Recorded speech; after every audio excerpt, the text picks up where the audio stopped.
बोल रहा है, बोलो।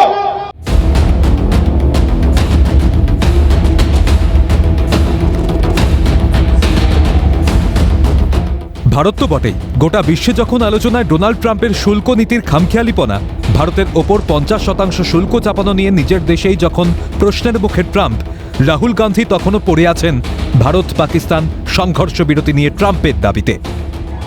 डोनाल्ड ट्रंप कहता है मैंने फोन उठाया और मैंने नरेंद्र मोदी को फोन किया और मैंने उसे कहा कि 24 घंटे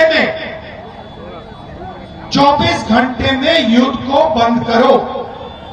और फिर कहता है मैंने सोचा 24 घंटे में करेगा, उसने 5 घंटों में बंद कर दिया।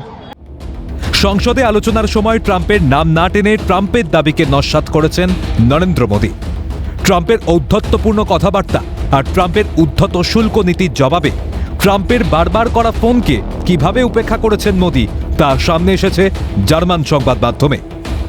মোদী প্রকাশ্যে শুধু বলেছেন কারোর চাপের কাছে নতি স্বীকার করবে না ভারত, তার সরকার আপোষ করবে না দেশের কৃষক, গোপালক, মৎস্যজীবী, ক্ষুদ্র ব্যবসায়ীদের স্বার্থের সঙ্গে। রাহুল গান্ধী এখন বিহারে ভোটার অধিকার যাত্রায়।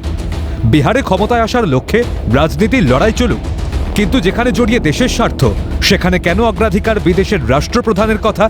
মোদিতে বিশ্বাস না থাকতেই পারে রাহুলের, কিন্তু কিভাবে বিশ্বাস ট্রাম্পে?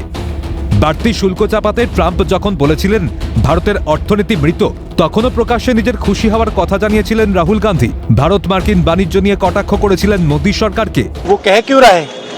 क्योंकि वो अपनी ट्रेड डील चाहता है, तो वहां पे दबाएगा इनको। आप देखना कैसी ट्रेड डील बनती है। মাস না পেরোতেই মোদী বুঝিয়ে দিয়েছেন ট্রাম্পের চাপের কাছে মাথা নত না। রাহুল গান্ধী কি জানেন ট্রাম্পের নজরে এখন ভারতের কৃষি পণ্য এবং দুধ ও দুগ্ধজাত পণ্যের বাজার?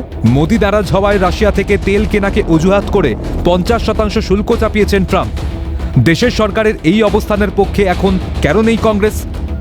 রাহুল গান্ধীর জোট ইন্ডিয়া কার্যত চরম দক্ষিণপন্থী থেকে চরম বামপন্থী, পুঁজিবাদে বিশ্বাসী দল থেকে সমাজবাদে বিশ্বাসী, জাতীয় দল থেকে আঞ্চলিক দলের সমাহার।